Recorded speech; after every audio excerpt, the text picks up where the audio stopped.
98.7 WFGR, Born to be Wild. That's what you call Steppenwolf. It is. Should we wait 10 seconds to say 8 o'clock? Yeah, let's wait. All You right. don't want to get to it early. Okay. Now it's 8 o'clock. All right. 98.7 I was wondering how many WFGR. listeners got lost on that one. Like, That's all right. They hang with us. Yeah, they know. of They're cool. course. So what do we got going on here? It's time for news, but Yes. I got to ask you a question. Okay. And you know what? I hope you're honest with me. Oh, I always am. Because this week, I don't want to this just because it's a two-way street in here. You know, we both have a role to maintain, and we both got a thing to do. Mm-hmm. But I kind of see myself as a bit of a, well, what's the word I want to use? I think I know when there's an underlying issue in somebody, and especially perceptive. You're perceptive. I like to think I'm perceptive, and that maybe has something been eating at you this week? Well, it's one of those things, and I didn't mention it yesterday. Yesterday was the 21st anniversary of my dad dying. Oh. He died of cancer in 1992, and it's one of those things like the couple of days leading up to it, you kind of feel it coming, and it's not one of those things I look back on necessarily with sadness anymore. I mean, because reflect back on the good times I had, and everything. You don't remember, so towards the end when somebody's sick. Now, hang on, 21 years ago. So that 92. January 31st, 1992. And how old were you? I was 20. Oh. Actually, you know what? I hadn't quite tried. I was 19. Really? I hadn't turned 20 yet. Yep. Still a teenager, and you lost your dad. Yeah, but here's the thing: is I worked, custom countertop family business. Yeah. Had that for years. I worked with him every Saturday during the summers, so I spent probably more time in 19 years with my dad than most kids get to in their entire life. Was it good? Oh, it was great. I mean, or was it like when you worked together? Was there any kind of tension or? Not with him. No. With my brothers and sisters, yeah. Because when your dad's your boss, to me that was easy. Yeah. Working with your brothers and sisters, that can sometimes lead to conflict. I mean, I think I was quit and or fired by my sister Sue literally 30 times. Well, I've met her before. Yeah. She's, she's good people. Oh, she's kind of a battle axe. Here I go again, offending your family. Perfect. Way to go. Yeah, you haven't done that enough. Right. Anyway, I mean, they're all good people. And they're all, I love your whole family. I really do. I feel like I'm part of them. Yeah, you are, definitely. But, it just seemed, so you're 19 years old, you lose your father. Yeah. I'm 42, okay? Mm-hmm. I still have my dad, and I can't imagine what life would be without it.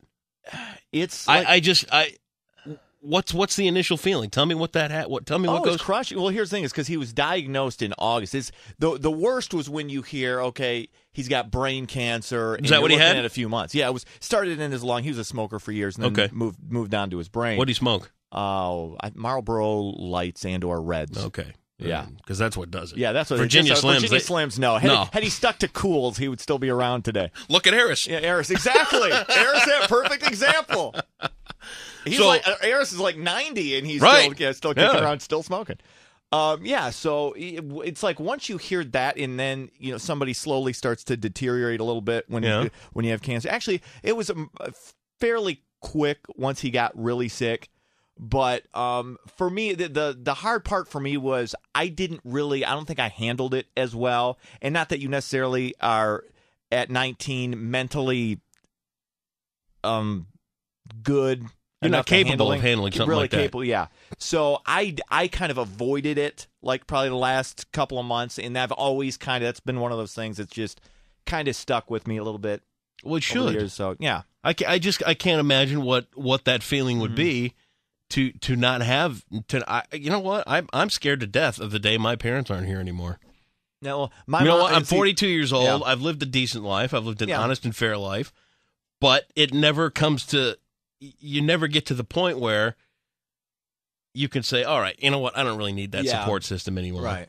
I think most of society in general has kind of leaned, our generation especially, I think, has leaned more on our parents than I think our parents leaned on their parents. I think in a lot of ways. Dude, I didn't move out till I was 26.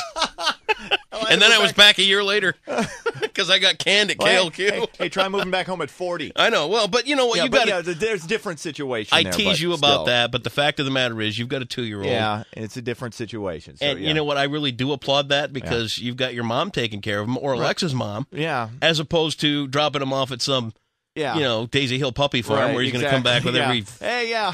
Runny nose and sore throat. I'll throw you in with 30 other kids. Yeah, with head colds. So it's been 21 years, huh? Yeah, it's amazing to think about that because I can still when something like that happens in your life, and I think a lot of people can relate to this who've lost their parents. That day sticks out forever. How you can take yourself back. You know what the weather was like. You know how you were feeling. We were fortunate. Everybody was in the room with him, like my entire family was when he died. So do you still dream about that? Do you still can you still picture it in your mind? Yeah, everything. I'm still still everything is vivid as if it were happening right now. So and like I said, and it's not all bad. Like I said, there was.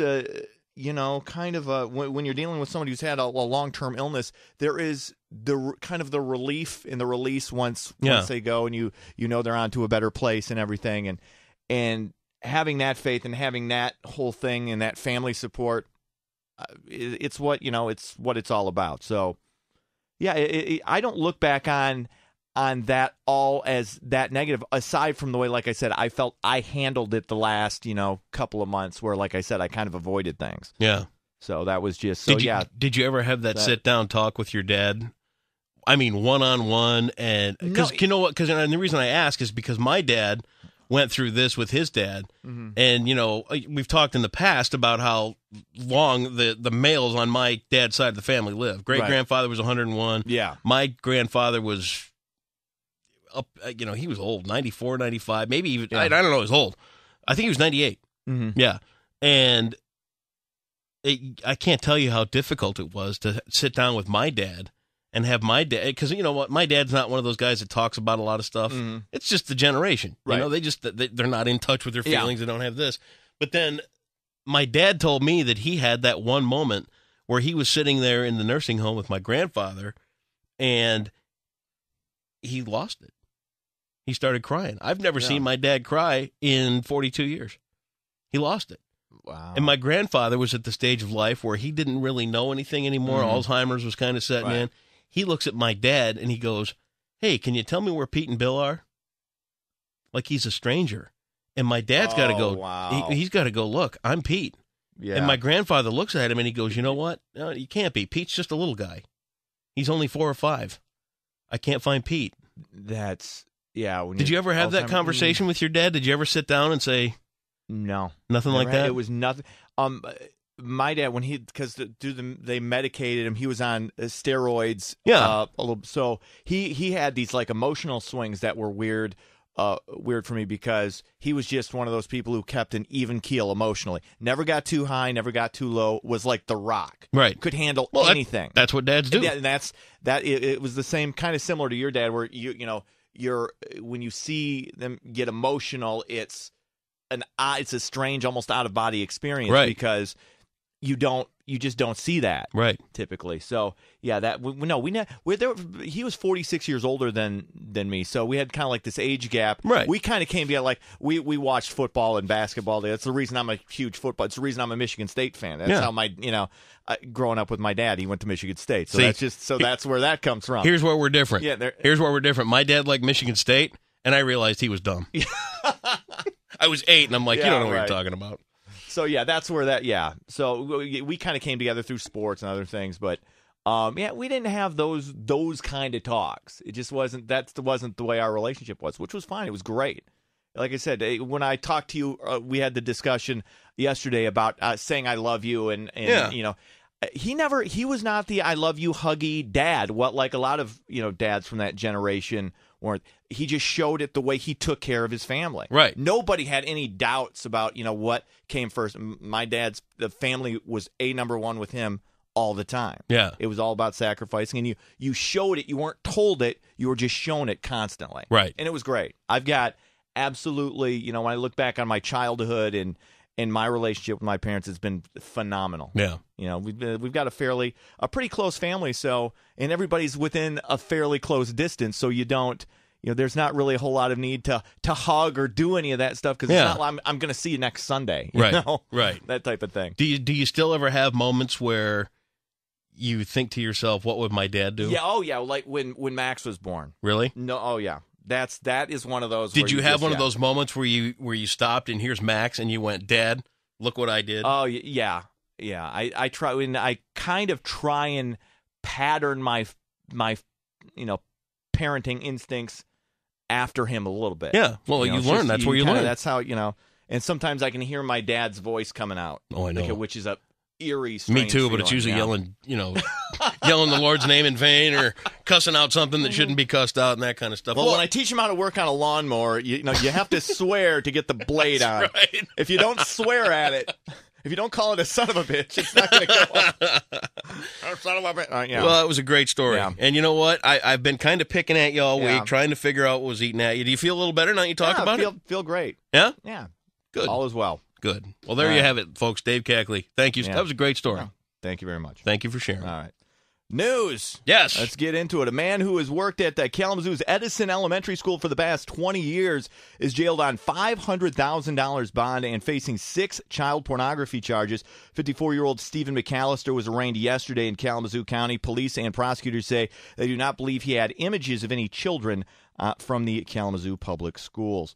After several tumultuous... nobody cares about this story. Forget that. It's in Benton Harbor. This week's flood of the Muskegon River in Mecosta County has done an estimated $3 million in damage so far. 30 families had to be evacuated as an ice jam caused the river to quickly rise earlier in the week when the spring-like temperatures briefly returned to West Michigan. Mecosta County declared a local state of emergency yesterday for the county.